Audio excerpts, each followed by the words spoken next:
एक महिला नदी के किनारे कुछ जांच करने वाली थी कि तभी दांतों वाला एक विशालकाय डायनासोर तेजी से उसकी ओर झपटा। यह कोई साधारण जीव नहीं बल्कि प्रागैतिहासिक काल के जल और थल का राजा है। पानी हो या जमीन, यह खूंखार डायनासोर उस दौर की खाद्य श्रृंखला का सबसे बड़ा शिकारी है। स्वागत है आपका 2025 की blockbuster action film primitive war में। जब दूसरे विश्व युद्ध के सिपाही पुराने जमाने के खूंखार राक्षसों से भिड़ते हैं तो क्या उनकी आधुनिक हथियारों की ताकत काम आएगी? यह कहानी वियतनाम युद्ध के समय की है। अमेरिकी सैनिकों की एक छोटी टुकड़ी जंगल में एक मिशन पर है जब अचानक उन पर रहस्यमय तरीके से हमला होता है। इससे पहले कि वे अपने दुश्मन को देख पाते, वह पूरी यूनिट जंगल में पूरी तरह गायब हो जाती है। इस गुमशुदा टुकड़ी, जिसे ग्रीन रैम्बो नाम दिया गया था, को ढूंढने के लिए एक विशेष टोही दल को उसी जंगल में भेजा जाता है। टीम के सदस्य कुशलता से हेलीकॉप्टर से नीचे उतरते हैं और आसपास की सुरक्षा जांचते हैं। जैसे ही वे खड़े होकर अपने हथियार व्यवस्थित करते हैं, कैप्टन जेसन को कुछ अजीब लगता है। जमीन पर एक विशाल पैर का निशान छपा है। इससे पहले कि वह इस सदमे से बाहर आए, यूयू को एक हाथ जितनी लंबी पंख मिलती है। सबके मन में एक शक पैदा होता है, क्या इस जंगल में कोई विशालकाय जानवर छिपा है? वे सावधानी से जंगल में आगे बढ़ते हैं। कुछ ही देर में उन्हें एक बैकपैक मिलता है जिस पर गायब हुई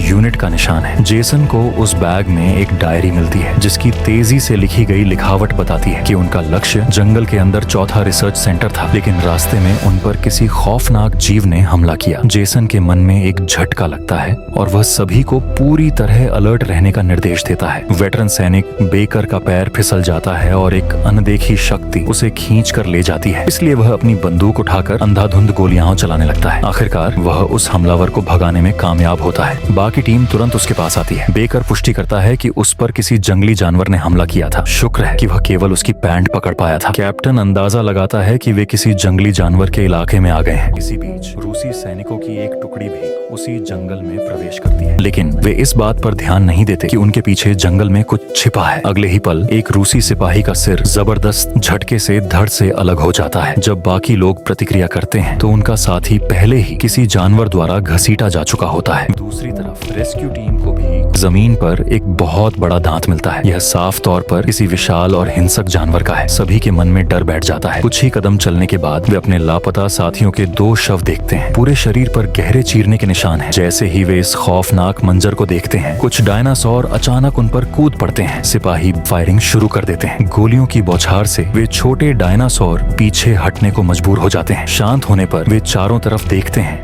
और उन्हें एक भयानक सच्चाई का एहसास होता है। यह गुफा डायनासोरों का अड्डा है। कैप्टन तुरंत सभी को जल्दी से ऊपर चढ़ने का इशारा करता है। इस तरह वे डायनासोरों के पंजे से बाल बाल बचकर निकल भागते हैं। जब वे गुफा के इलाके से बाहर निकलते हैं, तभी उनके सामने से एक विशालकाय डायनासोर गुजरता है। सभी सिपाही सांस रोके खड़े रहते हैं। वहीं मुख्य टीम से बिछड़ चुके जेसन और केट अनजाने में एक खुली जगह पर आ जाते हैं। उन्हें सामने एक विशाल चट्टान दिखाई देती है, पर पास जाकर पता चलता है कि वह एक सोता हुआ डायनासोर है। सोच ही रहे होते हैं कि कुछ और छोटे डायनासोर बाहर आ जाते हैं। उनकी तेज आवाज से वह सोया हुआ विशाल डायनासोर जाग जाता है। जेसन और केट तुरंत मुड़कर भागते हैं। वे भागते हुए गोली चलाने की कोशिश करते हैं, लेकिन डायनासोर की चमड़ी इतनी मोटी है कि सामान्य गोलियों का कोई असर नहीं होता। शुक्र है कुछ देर बाद वह पीछा करना छोड़ देता है। जेसन और केट जैसे ही राहत की सांस लेते हैं, वही डायनासोर दूसरी दिशा से हमला करने आ जाता है। दोनों जान बचाकर भागते हैं। सूरज निकल आता है, लेकिन डायनासोर ने पीछा नहीं छोड़ा है। काफी देर भागने के बाद वे एक खड़ी चट्टान के किनारे पहुंच जाते हैं। डायनासोर उनके पास आ रहा होता है। जेसन केट को लेकर पानी में छलांग लगा देता है। वह डायनासोर भी उनके साथ नीचे गिर जाता है, पर वह डायनासोर तैरना जानता है। वहीं केट को ज्यादा चोट लगती है। तभी किनारे से एक महिला दौड़ती हुई आती है और केट को पानी से बाहर खींचने में मदद करती है। महिला अपना नाम सोफिया बताती है। वह कहती है कि वह यहाँ कई सालों से रह रही है और डायनासोरों के स्वभाव से अच्छी तरह वाकिफ है। वह बताती है कि जेसन का पीछा करने वाला डायनासोर मादा थी, जो ज्यादातर समय बच्चों की देखभाल में रहती है और इंसानों पर हमला नहीं करती। केवल नर डायनासोर ही शिकार के दौरान हमला करते हैं। जेसन नदी के उस पार अपने साथियों के बारे में सोचता है, लेकिन अब भी वह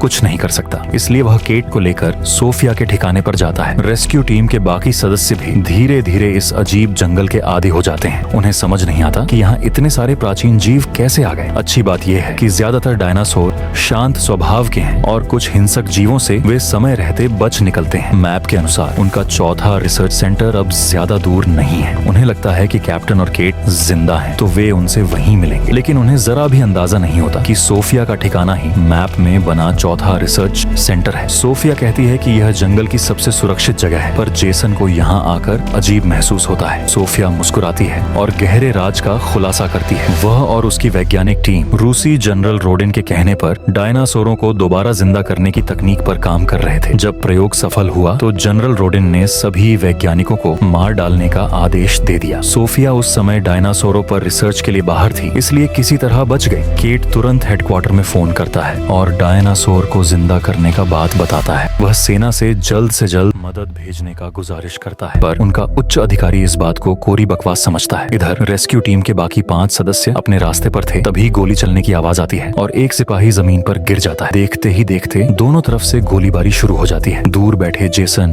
सोफिया और केट भी यह आवाज सुनते हैं। गोलीबारी में लगे दोनों दल इतने मग्न थे कि उन्हें अंदाजा ही नहीं हुआ कि खतरा उनकी ओर बढ़ रहा है। जब उन्हें पता चलता है तब तक 1 दर्जन टेरोडैक्टिल उड़ने वाले डायनासोर उनके ऊपर मंडराने लगते हैं। दोनों दलों के सिपाही एक दूसरे पर गोली चलाना बंद कर देते हैं और हवा में मौजूद अपने साझा दुश्मन से लड़ना शुरू कर देते हैं। टेरोडैक्टिल तेजी से नीचे उतरता है और उसकी नुकीली चोंच एक रूसी सिपाही के शरीर को चीर देती है। बाकी लोग डरे हुए थे, लेकिन वे चुपके से पीछे हटने की कोशिश करते हैं, लेकिन 2 फुर्तीले दिमाग वाले सैनिकों की हरकत से टेरोडैक्टिल का ध्यान उनकी ओर चला जाता है और एक उड़ने वाले डायनासोर को मार गिराते हैं। इस तरह वे बाल बाल बच निकलते हैं। इधर रेस्क्यू टीम ज्यादा खुशकिस्मत थी। पहले हमले में घायल हुए सिपाही को छोड़कर किसी को ज्यादा चोट नहीं लगी। वे अभी आगे की रणनीति पर बात कर ही रहे थे कि गोलीबारी की आवाज सुनकर कैप्टन जेसन और उसके 2 साथी वहां पहुंच जाते हैं। पर इससे पहले कि वे हिल पाते, डायनासोरों की दहाड़ फिर सुनाई देती है। सभी सैनिक बंदूकें लेकर सतर्क हो जाते हैं। देखते ही देखते डायनासोरों का एक बड़ा झुंड उन्हें घेर लेता है। कैप्टन जेसन आगे बढ़कर फायरिंग शुरू करता है। वे एक मौका ढूंढकर घायल सिपाही को घसीट कर ले जाते हैं। कैप्टन गुस्से में चिल्लाता है